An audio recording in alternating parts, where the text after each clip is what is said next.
Julius Randle knotted the game up at 97 before he was thrown out late, picked up his second tee, but he's voted an all-star by the coaches. Steph Curry, big down the stretch, the runner and a foul. He had 37 points in the game, 26 in the second half, and the Warriors hold on, pulling away down the stretch, 114 to 106. From our Delta MSG studios, Will Pito along with Wally Szczerbiak. Alan Hahn joins us from his home studio, and after the postgame show, MSG PM with Monica and Kaz, special guest, four-time All-Star Latrell Sprewell. A lot to talk about when it comes to Julius Randle. Another great game for him. He is going to the All-Star game. But, guys, you look at this game. Alan, the Warriors, through the first 8 minutes of the fourth quarter, had scored exactly 2 points, and yet the Knicks could not take advantage.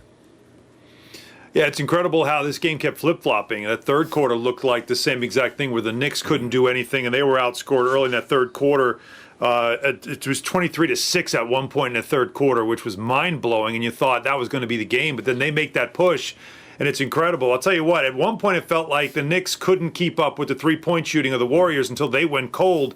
But by the end, when you look at it, guys, what stands out to me, and we've talked about this pretty much all season, the Knicks get in the paint. That's where they want to do their scoring. 50 points in the paint tonight.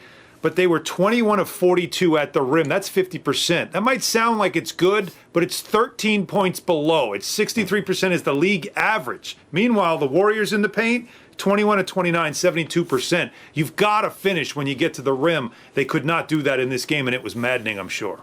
Yeah, they were getting to the front of that rim a lot. I just thought there were a lot of times when it looked like they had good angles and they just bricked the layups and bricked the short shots, and that's concerning. You know, Elfrid Payton was good at getting to his spots, but he shot 8 for 19. He did have 20 points. Julius Randle struggled a little bit shooting. He had to take some tough shots at the end of the shot clock, and he's dealing with a really good defender in Draymond Green. I thought the game plan was really good, but Julius Randle needs a guy consistently to step up and be that Robin to him being Batman. And he had his 25 points, his 10 boards, and his 7 assists, but he didn't get much help after that. You know, R.J. Barrett was 1 for 9. R.J. was good on the boards, but in order to win in this league, you need 2 or 3 guys playing at a high level offensively.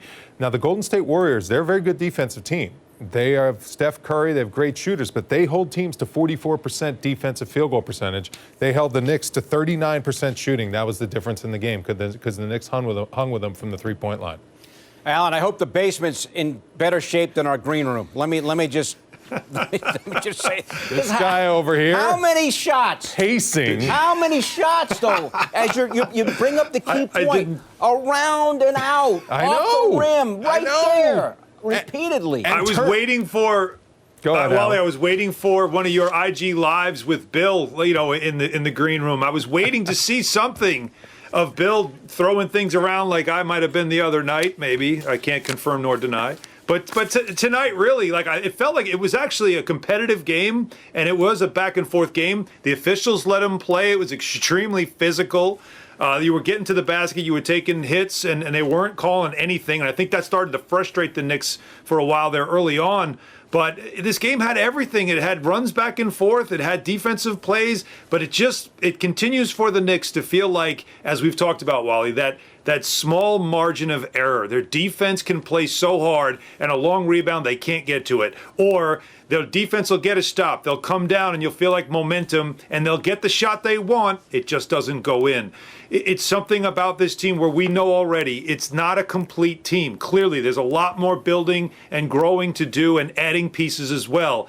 But in that process of watching a team be so competitive, it can get frustrating to see how competitive they can be and yet not be able to close the deal against a team like the Warriors. All right, guys, let's take everyone through the stretch. Bottom line, it was tied at 97 with 3.5 minutes to go. I know, and that's a credit to the Knicks. They didn't have their A game. They competed. I thought they really worked hard to try to slow down Steph Curry, but he's just a tough cover. Payton gets that and one. That cuts the lead to 2 points.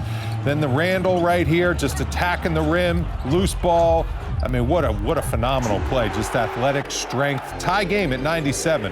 And then Steph Curry, I mean, what a tough cover. Like, you literally have to double team him all over the place. Like, at some point, just play a box and 1 or triangle and 2, because nobody else out there can freaking do anything on the Warriors half the time. There, Steph Curry gets that big bucket. That extended the lead to 5.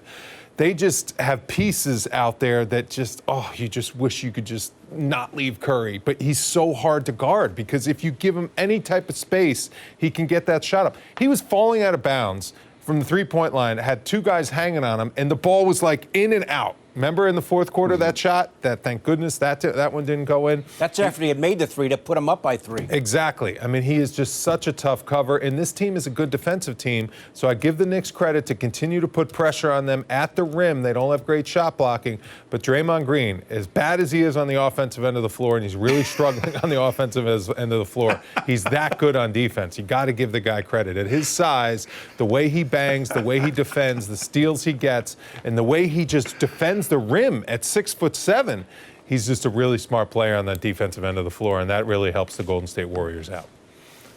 I want the people at home to understand how much this pains Wally to say that. Like, you need to know that that man right now that you're looking at in the screen here with me is going through a little bit of pain right now as he is giving credit to Draymond Green for his defense. He's also a huge fan of Kelly Oubre, Alan. You know that? He loves Kelly Oubre, too. Please. Yeah, you see Kelly Oubre at the end of the game, like, try to taunt Randle? Like, when he stole the ball from Randle at the end of the game, he sticks it out there. Like, if I was Randle, I would not have that. Yeah, you get that extra foul. Yeah. Oh, Wally wants to use fouls now. But you know, what I love, though, speaking of Randle, in his building with his wife and son there, getting to watch him for the first time, he's still an All-Star tonight also for the first time.